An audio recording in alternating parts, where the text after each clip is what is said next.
Good evening, everyone. I'd like to get tonight's regular council meeting to order. Recommendation that the regular meeting be suspended and the committee of the whole meeting be convened. Moved by Councillor Niche, seconded by Councillor Cunningham. All those in favor? Motion's carried. Okay, I'd like to call tonight's committee of the whole meeting to order. Recommendation that the agenda for the committee of the whole meeting of September 12th, 2016 be adopted as circulated. Moved by Councillor Kinney, seconded by Councillor Niche. All those in favor? Motion's carried. Okay, if there's any members of the public who'd like to ask some questions of council, please feel free. Welcome.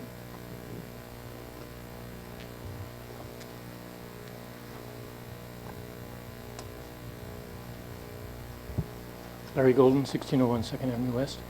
I have several questions. The building code, the building bylaw, I see, when I looked at it, it says that the building code, the BC Building Code 2006, it has subsequently been, there's a 2012. And so it's one of those things that's probably just bookwork, but still the 2012 changes the emphasis from the 2006 and stuff like that. So I'm suggesting it should be changed. And one of the things I would like to see changed is you're supposed to show that you have a building permit with a little sticker outside, and it's probably just not done. I'd suggest there's 1 out of 20 is done. So, but it helps when a person goes by and they're seeing there's construction going on, say, oh no, they've got their building permit, or no, they haven't got their building permit. And so I would try to, if we have to revise that, you know, bring it up to date with bring it up to date, that we also make more of an incentive to show that ticket that yes, I've got my building permit. And so it's showing, it's there, but there's probably not enough fine or something that's there. The other one is I've been charged at, I won't say attacked, several times in the last week by pit bulls. And they've been called off. And one guy, he said I could call the cops if I wanted to, and I told him your pit bull's supposed to have a chain on it, and there's a $1,000 fine for it. So I saw him tonight even, and yes, he was carrying the chain, and his dog attacked several small dogs, and they had a little altercation. But so the dog isn't really aggressive, but still, I think it's imperative that we say no. You've got a pit bull. It has to be on chain. It also says it has to be muzzled. The bad part of it is a pit bull. There's 3 or 4 or 5. Is this one or this one or this one or this one? I think the intent of the bylaw is to cover all these troublesome dogs. I can't remember what they're called. So I would say what we could do, if we could go back to the building bylaw, or the dog bylaw, is say that if you've got the permit, you have to wear something that I can just glance and see it and read the number that you've got your permit, as opposed to going up really close and seeing if you've got a little tag around your neck type thing, especially with these semi-vicious dogs. And everyone says, oh, he's all right. I saw the postman being run up on a thing, and the dog was circling him, and finally the owner came out and sort of said, well, if you weren't on my property, he wouldn't be bothering you, type thing. But so I think if we could just look at the dog and see, yes, he's tagged, and identify the dog right there, especially with these, everyone is sort of getting the pit bulls type thing. I did ask downtown, or down at City Hall, and they are getting it's like $250 to get your permit. So some have been done. It's questionable whether they've all been done. I think that would be a very interesting thing. And if we could identify there's a pit bull at this house, and just go to City Hall and say, has 1601 2nd Avenue West, which is mine, have they got a license for a pit bull? Yes or no, type of thing. So a woman that walks her dog, she says she's been attacked 3 or 4 times by various dogs. I suspect none of which have permits, and they certainly aren't meeting the minimum requirements for being restrained, etc. Okay, thank you. Thank you. Yep.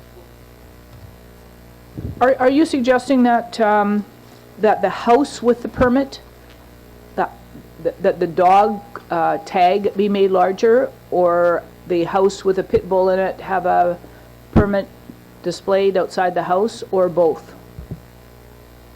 One of the places where I saw that he did attack several people, and he's probably got, and this is probably standard for those pit bulls. He's got 2 signs on his front, dangerous dog, you know, inside, etc. So I think the bylaw specifies that's what you should be doing if you've got a pit bull on your property, which I suspect no one but this one person has done because of the repercussions. So that is taken care of by the bylaw.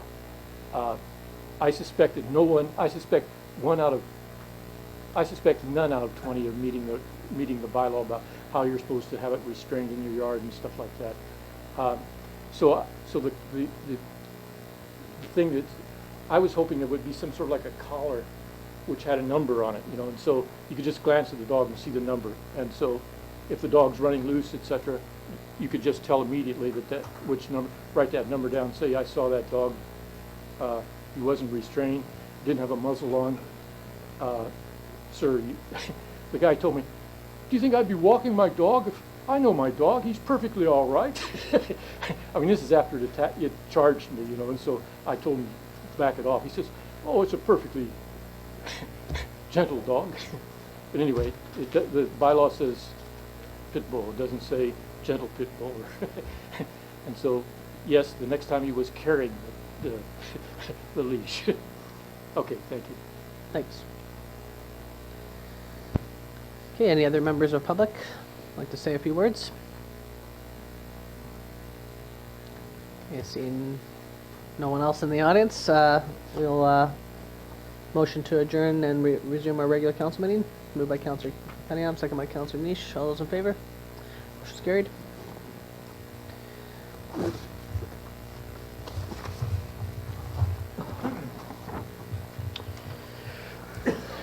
Okay, item 2, recommendation that the agenda for the regular council meeting of September 12th, 2016 be adopted as presented. Moved by Councillor Renhawa, seconded by Councillor Kinney.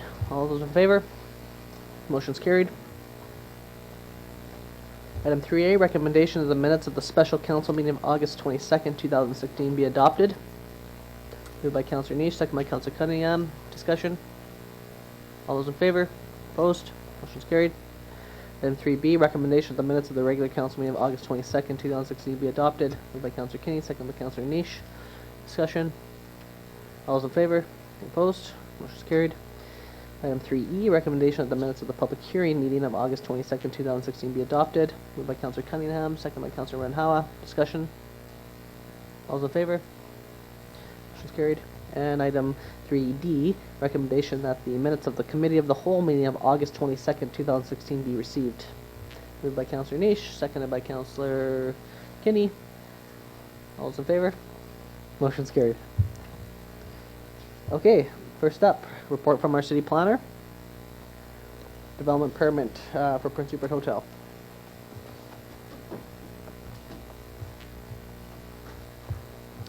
Welcome.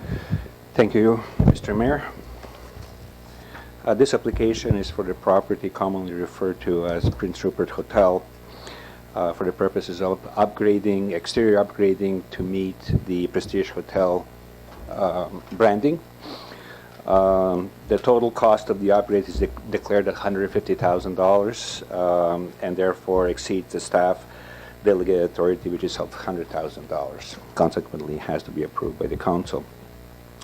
In general, the applicant meets all of the development permit area design guidelines, including materials and the architectural exterior elements. I'll just briefly review it. This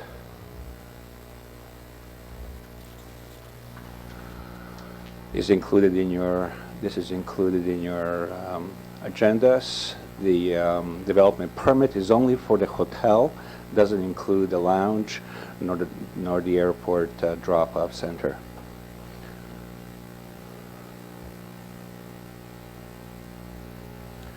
The work is primarily of exterior nature. It includes the painting, which we do not regulate in downtown design guidelines.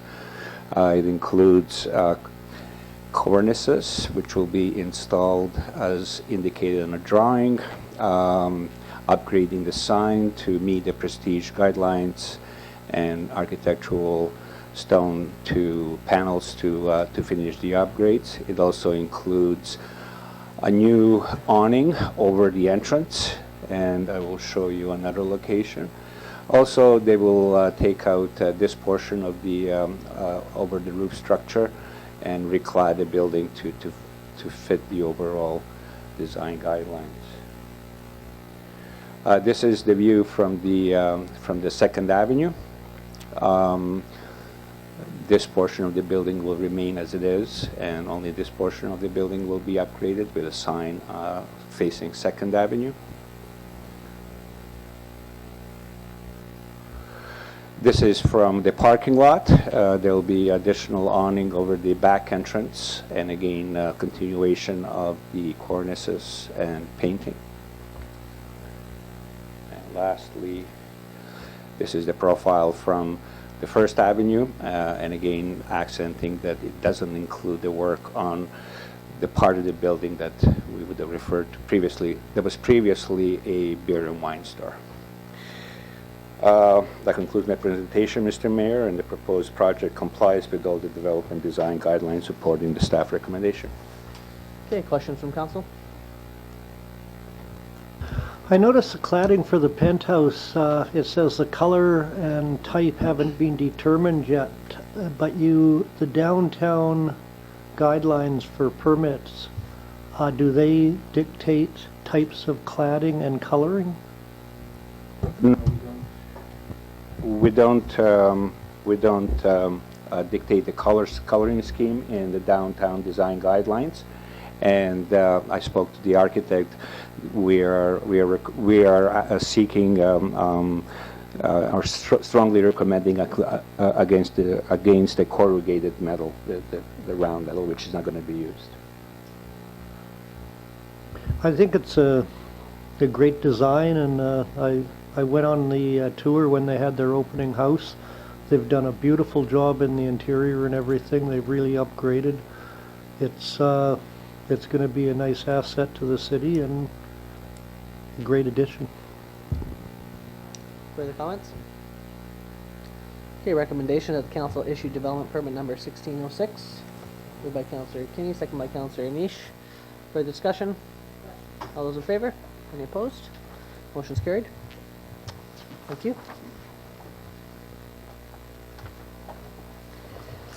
Okay, 9A, report from the Director of Recreation. We had a special council meeting on Thursday regarding this issue. So the recommendation that council adopts the Recreation Fees and Charges Amendment Bylaw number 3400 2016. Moved by Councillor Kinney, second by Councillor Niche. Any further last discussion on this? Councillor Randhawa? Thank you, Mr. Mayor. Like I pointed out other day too, like all other users, like they all increased by 25% in 5 years, 5% each year. But ICE user, they prime time and non-prime time. So prime time they be increasing by 55%, 15% first year and 4 year 10%. So I think that would be too much for our community, especially when we have like 50% of our people almost like they depend on fishing, and fishing is slow this year. And I think we should keep everybody same, treat everybody same. So it should be 25% of everybody, and it should not be like prime and non-prime. That way we can divide our community in like people with secure financials, they can buy any time, but people with have financial hardship, they have to wait for the non-prime time. So I still believe we should have 5% each year. And like I had a talk with one rep team people. They say like they already have hard time to make their team, but with this increase, they say they probably lose some more players. And it's not we lose one team, but all other players come from Kitty Mayor Terrace and stay overnight here, eat in the restaurants. So all that loss of business for our business community too. So I still believe we should go with like other user like 5%, and we should keep like 5%. Just to add, it is 5% for the Yeah. non-prime, Yeah. and then it ends up being 10%, and then we ended up talking to the groups, and they were okay with that, and same with the rec commission, and we had this discussion, and I understand your points. At this stage, I'm not sure what else is to say. Everyone's in agreement that the fees need to increase. It's not to break the bank of these teams. They all agree that there needs to be a fee increase. It's so that we don't have to raise taxes. I'm not sure what else to say about the topic unless anybody else has anything final thing to say. I have just one question. It came to light last week, and I think Willa addressed it, but I did not see anywhere in here the actual rental for a stall for a food vendor in the parking lot. And although there was figures thrown out, I didn't see it actually broken down in here by the square footage and that. And the other thing is, it's something I would like to see the rec department work with is, you know, like this last weekend, for example, they had a baseball tournament there in our Leicester Hurricane, and you know, there was no food truck out there because they thought the cost was prohibitive. Now, I would like to see some sort of compromise so we can accent these events if there's soccer games, rugby games, or that. You know, if the canteen inside the building isn't open most of the time, especially during the days and that. So I really think having a food truck out in the parking lot is an asset. And if we, you know, I don't know how much they make, but they seem to say that it's really hard for them to pay $300 for a day. Like if they're going by the hour, I think it's around $28, $30 an hour. I don't think that's much of a hardship, but if they're going to be there for 6 to 8 hours and have to pay $300, that's a lot of hamburgers or pops or chips to sell. So I honestly think that if the rec department could speak to these people and maybe find a compromise. I know in one situation they waived the fees for a charity event, but I would just like to see it where it's a little more affordable so these people can be encouraged to do that. And then that's obviously beyond the topic by ice fees, but I believe the $30 an hour is a reasonable rate, but we can chat for sure with the rec commission. Is there any other discussion on the fees themselves? We had a pretty lengthy discussion last time. It's on YouTube for anybody who wants to watch that discussion. If not, then I would call question. Okay, all those in favor? Opposed? Motion's carried. Okay, moving on to report from the Chief Financial Officer regarding the 2019 Progressive Property Tax Exemption Amendment Bylaw number 3399, 2016. Thank you, Mr. Mayor. Council is requested to amend the 2016 through 2019 Permissive Tax Exemption Bylaw number 3381, 2015. In 2015, Council passed a bylaw to permissively exempt certain properties that qualify under the Community Charter. The intent of the 4-year exemption was to provide certainty to organizations provided they continue to qualify. This year, a bylaw amendment is being proposed to add 2 qualifying properties that have applied for permissive property tax exemption and to remove 3 properties that no longer need a permissive property tax exemption. The net effect of the additions and removals will result in an additional exemption of $1,600 approximately, which is above the estimate for 2017. The revised estimate is an exemption of approximately $314,500. Council, by giving 3 readings to the bylaw, will set in motion the advertising requirements under the Community Charter. This bylaw, should it be adopted, must be done before October 31st. Questions? The reason that we started having these discussions regarding property tax exemptions at the same time as we are looking at community enhancement grants is because some groups are getting 2 donations. They were getting the donation of free taxes, and they were getting a donation through the community enhancement grants. So because having not paying taxes is the same as a donation. It's a cost to the city, and it's a donation to the to the entity. And so I don't believe that the Navy League is right now supported under the Community Enhancement Grant. I don't believe they were one of the organizations that we supported in the Community Enhancement Grant. And the Royal Canadian Legion, I think, always had one in the past, had an exemption in the past. But I find it quite unfair that somebody applies for a community grant and doesn't get a community grant because it's under the community grant schedule of the city, and we have an idea about how much we want to spend under that schedule. And then we come up with this tax exemption policy where we don't apply the same kind of rigor to this, and we don't consider it as though it were a community enhancement grant. And I think it is the same as a community enhancement grant. And so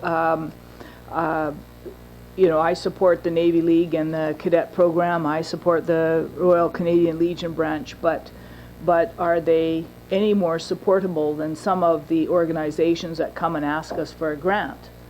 We don't weigh it under the same schedule. And so I would like this to go back to have a look at, or at least bring forward the list of grants that we had last year, and have a look at other than churches and schools, have a look at all of the other organizations we have actually given. These are actually community grants. They're the same as a community grant, and have a look at them with that same eye. So, you know, I think last year we let church parking lots get a tax exemption, whereas the year before there hadn't been church parking lots, and I think it came to $659, and so I didn't object too much. But it is still an enhancement grant. So if you look at Prince Rupert Golf Society, although I suppose it could be argued that we own that land, that's $22,000, $23,000. And the Racket Association, again, that's $1,700, and the Moose is almost $1,200. The Curling Club is $2,000. Rod and Gun Club is $1,000. Those people never come before us to ask us for a grant. All those organizations are asking is a grant because they pay property, so they don't have to pay property taxes. Exactly the same. So anyway, you know, if somebody, if an organization wanted the community grant, all they'd have to do is get a place, set up shop, and then ask us not to pay taxes, and they would have a grant. It's exactly the same. So anyway, I just think that that we should. I don't object to doing that. But what I do object to is having somebody come and ask us for $750, and we say we can't afford $750, whereas we give somebody else $750 without even having a look at what they're doing for our community within the permissive tax. I just don't find it fair. Comments? Councilor Morrow?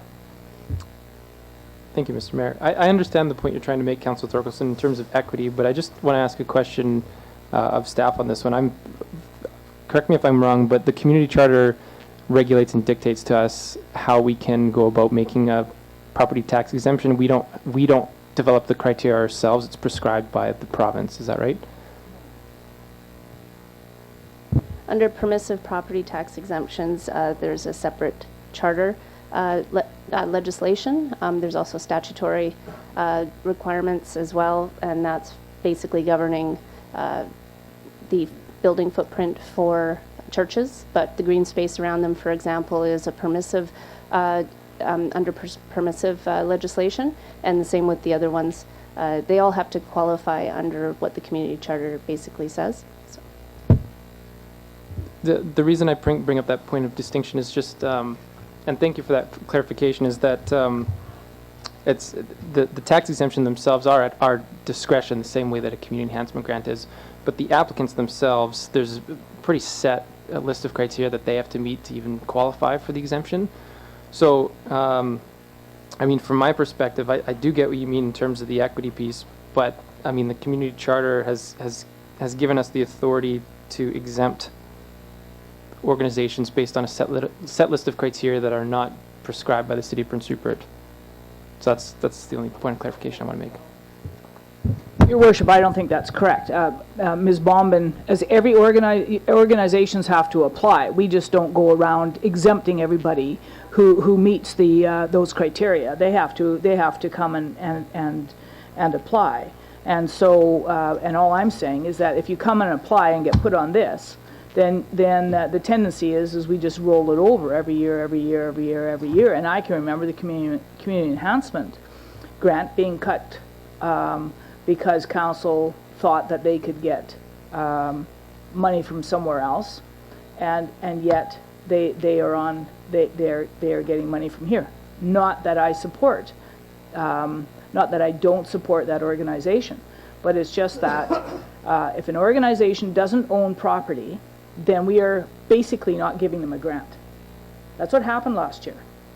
But if you own property, then we just say, okay, sure, you don't have to pay taxes on that because you meet the criteria under the community charter. That shouldn't, to my way of thinking, that's not fair. What's fair is to look at which groups that we want to support and make those decisions on basically on what we want, who we want to support and who we don't want to support. And if the Navy League wants to come, as they do every year, and ask for us to basically write off leases against the, or whatever it is on their property in their Sea Cadet building. But they're also asking now not to pay taxes on the Sea Cadet building. Well, I don't mind, but that should be, if that's a $3,000 cost to the city, that should be a $3,000 cost to the city, and that's how we should be dealing with it. Not saying if you have land, we just roll you into this because you're a good organization. If you don't have land, then we're not going to look at increasing our community grant budget, and so you're SOL. That's what I just find unfair, and I found that unfair for a long time, is that we're not extending the community grant criteria to organizations who are applying for a grant and the grant is not paying their taxes. Exactly the same money out of our pocket. But for one, we say you have to apply, you have to show us what your financials are, you have to show us what you're going to do with your money, you have to tell us about your program. We have, I don't know, a 6 or 7 or 8 page form you have to fill out. This one, you don't have to fill out any form. You just have to say that I am the Prince Rupert Association for Community Living, and I've been on here all the time, and I'm just going to continue to be on here. And I don't have to say what my program is. I don't have to fill out an application. I don't have to do any of those things. I just find it, I just find it discriminatory. Those organizations who own property can just get almost automatically put on the road, and those organizations who don't own property don't get to. Because we have not had increased our community grants for a long time. So anyway, I just find that we aren't being fair to the organizations, and we should look at them all with the same brush.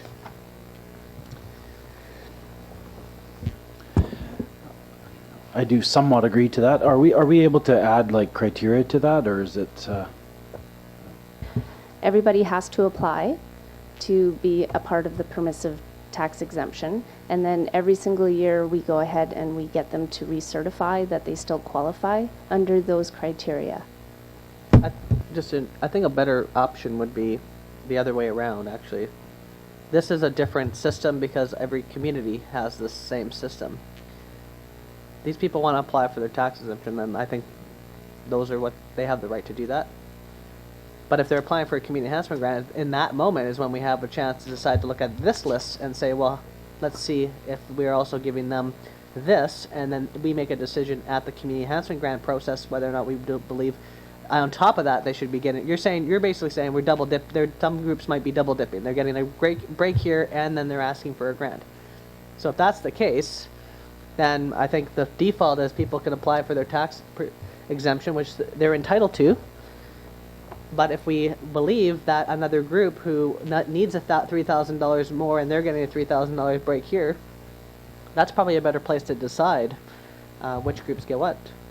Your Worship, I don't want to be argumentative, but other cities don't do this at all. It's not a requirement that you must do it. It is an option that you can do it. That's why they have to apply, and that we have to add them to the rolls. It's not a churches and schools, yes, those are statutory. We must give them breaks, right? We don't have to give anybody else a break. And I think if you look at Terrace, I think it was Terrace or Smithers I looked at, or maybe it was Kitimat, one of the three. I was surprised. They didn't give anybody a break, except the ones that that had to do statutory stuff. So, which are the churches and schools. And so all I'm saying, and I've been saying this for a long time, and I've lost the argument every time, but what I am trying to say is that if you have I just want to point out that somebody doesn't own a building, but they're a good organization. They come to us and they fill out the 6-page or 10-page application that we say, give us your financial statement, tell us what your organization is going to do, tell us what your organization has done in your past years, what are your goals, all of those things that we ask for. And then we say, oh, we don't have any money in our community budget, there's no go. Yet, the people who have property don't have to say at all we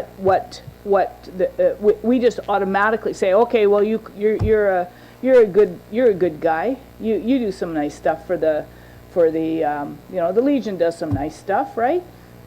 Navy League does some nice stuff. So we don't ask for this. We're not applying the same rigor, and that's all I'm suggesting, is that we apply the same rigor and the same that we do to people who are asking for money, because this is just a different way of asking for money. That's all I'm saying. So I'm not opposed to any of these organizations getting money, but I really am opposed to when somebody comes up and asks for $75 on our community enhancement grants, that we say no because, geez, we can't, that's just, $75 over budget, and yet we let somebody else here have a grant of $13 or $14 or $2,000 without even a discussion without even saying, okay, this organization, we can give people half grants. You don't even have to give them a full grant. We can say, okay, maybe we're going to only give them a $500 tax. We're only going to give them a $500 tax refund because this organization is just as worthy, and they've applied for $500, and so we're going to give $500 to both. No, what we do is we say because they've applied for their tax exemption for their organization, that they get 100% of what they apply for, and somebody else who applies for something who owns no property, so they cannot apply for permissive property grant tax, that they are turned down by the city. A good example being you got I think community living, you said it was, and I think that's the building on the corner of across from PJ's there, and I believe that they apply for the permissive tax grant every year, but yet nothing has gone on in that building for years. The building has sat there empty. So I kind of agree that maybe this needs to be looked at. I mean, I think for now we probably just have to move forward with these ones, but I do agree that in somewhat that maybe we have to look at criteria, or add some criteria, or make sure that they're actually doing something, instead of having just an empty building sitting there and they're not paying taxes on it and the building's getting run down and nothing's going on in there. So I think we should look at this some, but I do think that for now we should probably just move forward with these ones, and then by the time the next year comes around, that maybe we can work on a policy and change some criteria on the ones that we have control over, not churches and schools. That's Cunningham. I think it's something we've got to be very careful with. I agree with both Councillor Nish and Thorkelson, but at the same time, if you start taxing some of the service clubs that do a lot for the community, you're just robbing Peter to pay Paul. The money that they would be putting back into the community you're taking away from them for taxes. And, you know, I'm quite sure there's some level playing ground here somewhere, but, you know, I see a lot of organizations in this town that give a lot to the town and do a lot for the town. And some of those organizations are run out of city-owned property. The golf course is city-owned. Why would we tax our own asset when we are giving them a grant to operate? Why would we tax the library or the PAC and other organizations like that? We're just taxing ourselves. You know, it's, to me, it's something we got to take a very careful look at. I do not believe we should be taxing service organizations that put a lot back into this community. It's the backbone of a lot, and this winter those service organizations are going to be needed more than anything.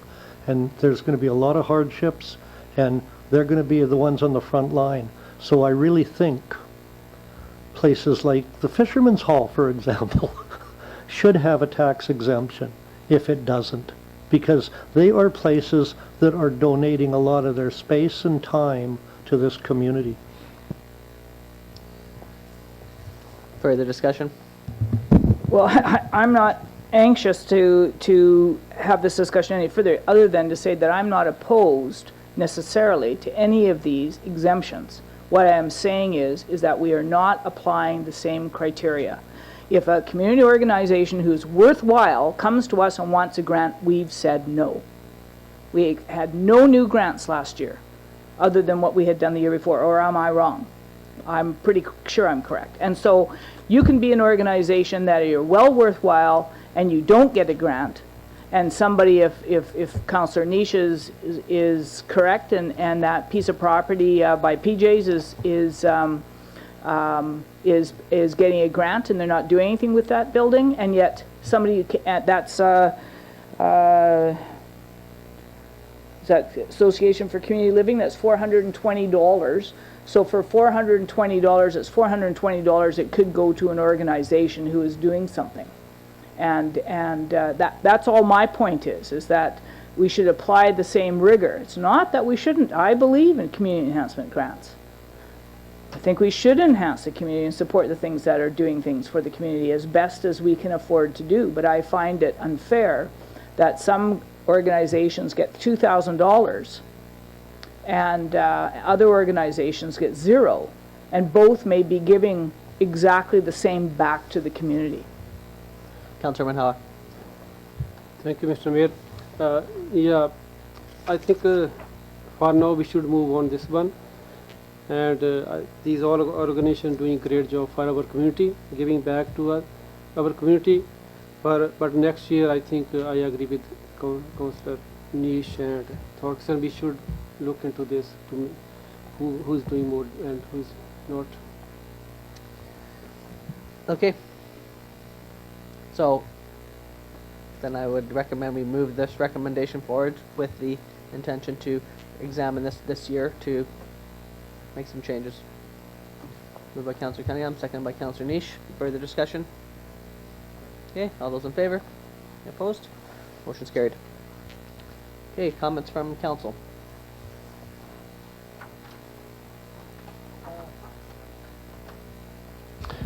Yes.